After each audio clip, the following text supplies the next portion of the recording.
Bonjour à toutes et à tous, je suis ravie de vous retrouver dans votre magazine quotidien Smart Éducation. Un magazine, vous le savez, dédié à la formation, aux nouveaux métiers, aux nouvelles pédagogies. Le rendez-vous qui donne un futur à la jeune génération. Dans cette émission aujourd'hui, un programme de bourse inédit. Inédit, c'est vrai, car il est destiné aux étudiants issus de pays en guerre. C'est la Fondation HEC et HEC Paris qui sont à l'initiative de ce projet. Pour sa première année de lancement, HEC Imagine Fellows a retenu 5 lauréats, parmi eux 3 Afghans, un Syrien et un Ukrainien. Promouvoir la diversité ou créer un peu plus de paix dans le monde. Nous revenons sur les ambitions de ce programme avec Éloïc Perrache, doyen et directeur général d'HEC Paris. Nous sommes ravis de l'accueillir. Bonjour. Bonjour Eva. Bienvenue dans Smart Éducation, Éloïc Perrache. Merci beaucoup de nous accompagner. Ma première question est assez simple. Comment elle est née, l'idée de ce programme ?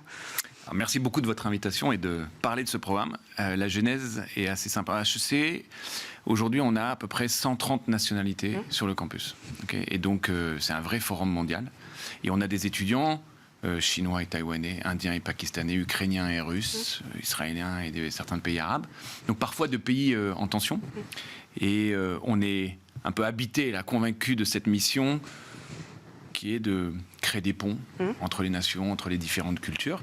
Et donc on a toujours, enfin depuis très longtemps en tout cas, porté ce projet. Et en espérant que c'est nos diplômés qui vont être des gens plutôt influents dans le monde demain, seront des promoteurs de la richesse de cette diversité. Et puis un jour avec le fondateur de Miracle, Adrien Nussenbaum, on s'est dit mais tiens, il faudrait qu'on aille plus loin. Il y a une capacité de l'école de changer des destins de manière assez massive pour des élèves qui ont sans doute un horizon assez assombri puisqu'ils sont dans des pays en guerre ou qui ont été très touchés par des conflits. Et donc c'est comme ça que c'est né le projet. Adrien a fait un don assez significatif pour lancer les choses. Et puis... Alors parlez-nous un peu plus du profil de cet Adrien qui finance donc ce projet, c'est ça ? Alors Adrien, Adrien Nussenbaum, c'est un ancien HEC, fondateur de Miracle, a une histoire personnelle particulière qui a fait qu'il était sensible à ce genre de projet-là. Et c'est vrai que cette envie d'internationalisation, de capacité à changer de destin, il a voulu la pousser aussi beaucoup plus loin en disant mais, viens, on va essayer d'avoir un impact beaucoup plus significatif. Et donc, il a fait effectivement un don très significatif au début. Et puis après, nous, on a été chercher aussi d'autres donateurs. Parce qu'aujourd'hui, on prend en charge l'intégralité des frais de scolarité et des frais de vie de ces élèves. C'était très important, enfin pour moi, pour nous, que les premiers récipiendaires soient des jeunes femmes afghanes. Okay. Les talibans venaient de reprendre le contrôle du pays et on s'est dit, là il y a un signal aussi très très fort. J'ai dit 3, je crois, j'ai pas dit de bêtises. 2, 3 3 sont arrivés à la rentrée dernière et puis d'autres arriveront à la rentrée prochaine. Et donc aujourd'hui, vous imaginez bien que pour des jeunes femmes afghanes, s'il faut sortir le moindre centime pour des frais de vie, etc., c'est impossible. On va reparler des critères d'obtention, des profils de ces 5 lauréats. Moi, vous parliez donc de contribuer au dialogue, c'est ça, entre les peuples, faire des ponts, c'est ce que vous disiez, créer un peu plus de paix dans le monde, ça c'est moi qui l'ai dit en préambule de cette émission. Moi j'ai une question, est-ce que ces objectifs, ils ne sont pas un peu ambitieux pour l'enseignement supérieur ? Il faut rester modeste, c'est à notre échelle. Maintenant, les campus dans le monde entier sont de plus en plus des lieux de diversité extrêmement importants. Et je pense participent à ce dialogue. Et c'est votre rôle, à votre échelle, de contribuer d'une manière ou d'une autre à on doit à cette paix avoir dans le monde. essentiellement des étudiants, peut-être français ou européens. C'est pas la position de l'école. Et même par rapport à un certain nombre de campus internationaux, on est sans doute une des écoles les plus diverses au monde. Et donc l'idée d'avoir peut-être 3 étudiants mexicains, 5 étudiants australiens, etc., c'est un vrai projet qu'on a voulu porter. Et donc, à notre échelle, modestement en tout cas, on sait que ces étudiants-là auront des responsabilités importantes demain partout dans le monde. Et si les choses se tendent, est-ce qu'ils peuvent s'appeler, se tendre la main et se dire écoute, là il faut qu'on fasse quelque chose, c'est compliqué. Et le monde est un peu plus tendu, vous l'avez forcément vu. Et donc on s'est dit que c'était effectivement notre rôle. Et là on veut aller un petit peu plus loin. Pareil, on ne changera pas les destins de l'ensemble des étudiants d'un pays, mais en tout cas, parfois de se dire c'est possible, moi aussi, et puis si ça peut donner des idées à d'autres, on est ravis d'avoir lancé une dynamique. Alors en quoi consiste exactement ce programme ? Vous parliez de financer 1 année, 2 années, 3 années d'études, frais de scolarité, frais de vie. Voilà, l'objectif de ce programme, c'est déjà de financer finalement tout simplement 1 année, 2 années d'études à HEC. Alors le programme est un petit peu plus complexe ou un petit peu plus global que ça. Il y a effectivement une dimension très forte de bourse. Je vous l'ai dit, ces étudiants-là ne sont pas financés, ils ne peuvent pas venir. Et donc, c'est un effort très significatif de la Fondation HEC et des donateurs que de pouvoir les aider, parfois sur 2 années, parfois sur 1 année, s'ils veulent faire un master qui dure qu'un an. Et donc, on a eu, à la rentrée dernière, des étudiantes afghanes, des étudiants syriens, qui notamment dans un double diplôme qu'on a avec l'école polytechnique, donc 1 année à Polytechnique, 1 année à HEC, et puis un étudiant ukrainien. Et donc ces étudiants-là, leur scolarité est prise en charge. Maintenant, on a voulu aller un peu plus loin que ça, même significativement plus loin. Et donc on a la volonté d'aider les entrepreneurs de ces pays. Alors c'est peut-être un peu tôt dans certains pays qui sont vraiment très touchés par le conflit, mais des entrepreneurs qui vont participer à la reconstruction du pays. Est-ce que nous, on peut les aider à distance? C'est un élément d'excellence très fort de l'école HEC que d'avoir des entrepreneurs, une histoire d'entrepreneuriat.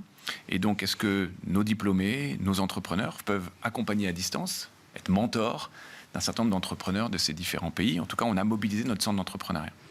La troisième chose, c'est qu'on a un programme académique qu'on propose pour nos élèves de la grande école, des différents masters, autour de, alors désolé de l'anglicisme, business and peace, mais voilà. Mais en tout cas de se dire comment est-ce que les entreprises, business, peut être facteur de promotion de paix un peu plus globale. Et c'est ce programme que ces 5 lauréats rejoignent? Alors non, eux ils vont rejoindre un master d'HEC. D'accord. Cursus. Maintenant, un cursus standard. S'ils viennent à la grande école, ils suivent les 2 années du programme grande école. S'ils viennent dans un master plus spécialisé, ils suivront le master spécialisé. Mais au sein de nos cursus, il y a la possibilité, pour les uns et pour les autres, de suivre en plus un certain nombre de cours, voire même un programme certifiant qu'on a monté. Et donc, on a créé un programme autour de ces sujets-là, où on vient parler des droits de l'homme, de géopolitique, de géostratégie, de comment est-ce qu'on gère des projets sur le terrain quand on veut faire de l'humanitaire, tout un ensemble de sujets liés à ça. Et puis après, nos élèves ont vraiment adhéré, ils ont aimé, et donc ils ont créé une association Business and Peace avec l'idée de faire de l'événementiel autour du sujet. Parfois, alors il y a un grand forum à Paris sur le sujet de la paix, il y avait Change Now il y a 15 jours en lequel on a parlé de ce sujet-là. L'idée, c'est qu'ils veulent porter cette parole, avoir des intervenants et faire vivre le sujet de manière un peu plus... Donc l'intégration de ces lauréats auprès des étudiants, vous dites, c'est faite naturellement, simplement? Il y a une forte volonté de les accueillir et de les aider. Et donc cette association qui s'est créée sur le campus, elle gère ces événements, mais elle a aussi comme rôle de faire en sorte que ces élèves-là se sentent chez eux.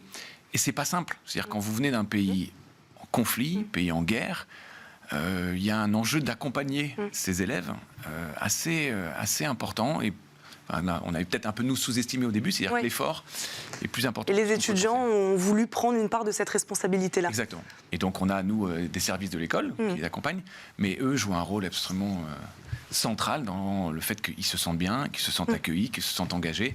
Vous savez, la vie associative sur les campus est fortement importante.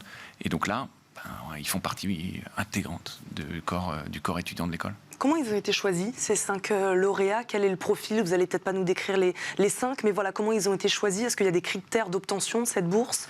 Alors, ça a été une transformation assez importante pour l'école, parce que à HEC, vous avez des étudiants du monde entier qui postulent à l'école. On les sélectionne beaucoup sur une base académique, d'excellence académique. Aussi sur leur engagement, sur tout ce qu'ils ont pu être amenés à faire à côté, mais la partie académique est importante. Et puis après, ces étudiants-là, la majorité décident de venir. Quand vous tournez vers des pays en conflit, c'est un changement complet de paradigme, enfin en tout cas de méthode. C'est-à-dire que c'est nous qui avons dû aller les chercher. Et ça, c'était nouveau pour l'école. C'est-à-dire que, si vous regardez en Afghanistan, par exemple, ce qu'on a fait, c'est qu'on est allé travailler avec les associations, avec les services diplomatiques, avec les services militaires, essayer de récupérer les listings de tout un ensemble de femmes qui ont été diplômées de l'université de Kaboul avec les honneurs, et on a été nous-mêmes les contacter pour leur proposer de candidater. Et donc, ces Afghanes, par exemple, de quelle filière elles venaient, quel diplôme elles avaient obtenu à l'université? Vous avez certaines ont travaillé beaucoup sur les enjeux de développement durable, d'autres ont fait des parcours un peu plus business, d'autres avaient étudié l'économie. Donc, elles ont des parcours très différents. Elles ont un engagement incroyable. C'est-à-dire que chacune d'entre elles qui avait monté une école pour les jeunes filles afghanes, lycéens, et leur donnait des cours de manière clandestine. D'autres étaient très engagés sur les enjeux de développement durable dans le pays. Enfin bref, elles ont à la fois une excellence académique et un niveau d'engagement qui était incroyable.